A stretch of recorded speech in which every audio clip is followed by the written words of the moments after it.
ഏഴാം റൗണ്ടിന്റെ ഫലസൂചനയ്ക്ക്. ഏഴാം റൗണ്ടിൽ 863 വോട്ടിന്റെ ഭൂരിപക്ഷമാണ് ലഭിച്ചിട്ടുള്ളത്. 863 വോട്ടിന്റെ ഭൂരിപക്ഷം മാത്രമാണ് ലഭിച്ചിട്ടുള്ളത്. അത് വളരെ ഭേദപ്പെട്ട ഒരു വോട്ടാണ്. 4757 വോട്ടായിരുന്നു 6 റൗണ്ട് പൂർത്തിയാകുമ്പോൾ ഉണ്ടായിരുന്നതെങ്കിൽ 5620 വോട്ട് 5620 വോട്ടിന്റെ ഭൂരിപക്ഷത്തിലേക്ക് 5620 വോട്ടിന്റെ ഭൂരിപക്ഷത്തിലേക്ക് കയറുമോ എന്നുള്ളതാണ് പ്രധാനപ്പെട്ട കാര്യം. ഏഴാം റൗണ്ട് കഴിഞ്ഞപ്പോൾ റിസൾട്ട് വരും.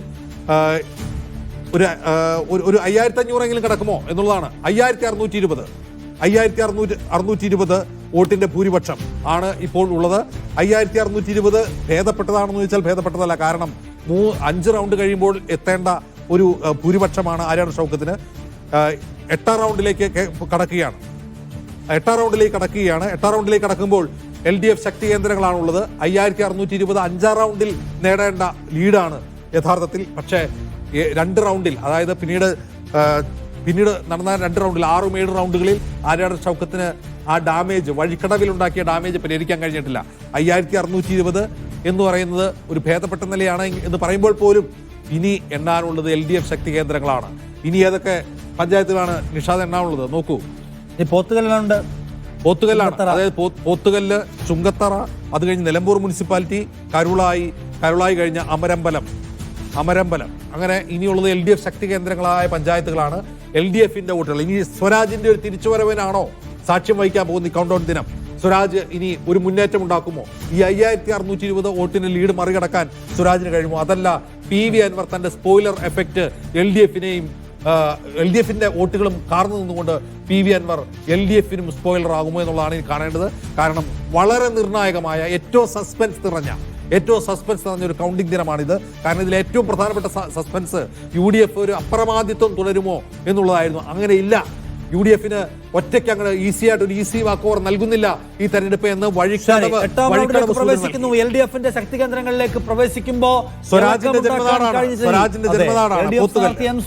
ജന്മനാടായ ജന്മനാട്ടിലേക്ക് കൂടി വോട്ടെണ്ണൽ കടക്കുമ്പോൾ ഒരു നേട്ടം ഉണ്ടാക്കാൻ കഴിഞ്ഞിട്ടില്ലെങ്കിൽ, ഇപ്പോ മുന്നോട്ട് കുതിക്കുന്ന ആര്യാടൻ ഷൗക്കത്തിനെ പിടിച്ചുകെട്ടാൻ, താഴേക്ക് വലിച്ചിടാൻ കഴിഞ്ഞിട്ടില്ല എങ്കിൽ പിന്നെ അതിന്റെ അർത്ഥം നിലമ്പൂർ ഒരു തീരുമാനം എടുത്തിട്ടുണ്ട് എന്ന് തന്നെയാണ്. ആ തീരുമാനത്തിൽ ചില വിള്ളലുകൾ ഉണ്ടാക്കാൻ ആർക്ക് കഴിഞ്ഞു? PV അൻവറിന് കഴിഞ്ഞു എന്നത് മാറ്റി നിർത്തിയാൽ UDF വിജയത്തിലേക്ക് സഞ്ചരിക്കുന്നു എന്ന് വേണമെങ്കിൽ വിചാരിക്കാൻ കഴിയുന്ന ഒരു സന്ദർഭത്തിലേക്ക് കാര്യങ്ങൾ എത്തുന്നു എന്ന് തോന്നണം. കാരണം 5620 വലിയ ഭൂരിപക്ഷത്തിലേക്ക് പോയിട്ടെങ്കിലും ഒരു ഘട്ടത്തിലും UDF താഴേക്ക് വന്നിട്ടില്ല എന്നാണ് കാണേണ്ട കാര്യം.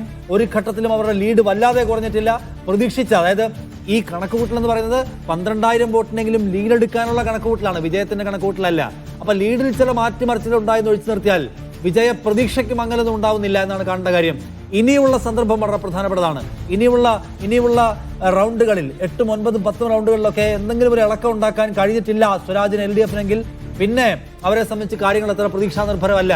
അൻവറിന്റെ ഒരു ഞെട്ടിക്കൽ തുടരുന്ന മട്ടിപ്പോ കാണുന്നുമില്ല. അദ്ദേഹം എടക്കരയിൽ അന്ന് ഷബീർ ഒമറിനെ വേണം. എടക്കരയിൽ അൻവറിന് വിചാരിച്ച വോട്ട് കിട്ടിയിട്ടില്ല എന്നാണ് നമ്മൾ മനസ്സിലാക്കുന്നത്. അൻവറിന് എടക്കരയിൽ ഒരു വലിയ തോതിൽ UDFന് അള്ളുവെക്കാൻ പറ്റിയിട്ടില്ല. അങ്ങനെയാണെങ്കിൽ UDFനെ സംബന്ധിച്ച് അവർ കുറച്ചൊന്ന് സ്റ്റേബിൾ ആയിരിക്കുന്നു, വിജയത്തിലേക്ക് അവർ പതിയെ സഞ്ചരിച്ചു തുടങ്ങിയിരിക്കുന്നു എന്നൊക്കെ വിചാരിക്കാൻ പറ്റിയ സമയമാണ് എന്ന് തോന്നുകയാണ്. എന്തായാലും 8ാം റൗണ്ടിലേക്ക് കൗണ്ടിംഗ് കടന്നിരിക്കുകയാണ്. 8ാം റൗണ്ടിൽ കാര്യങ്ങൾക്ക് ഒരു വ്യക്തത വരുമെന്നാണ് നമ്മൾ വിചാരിക്കുന്നത്.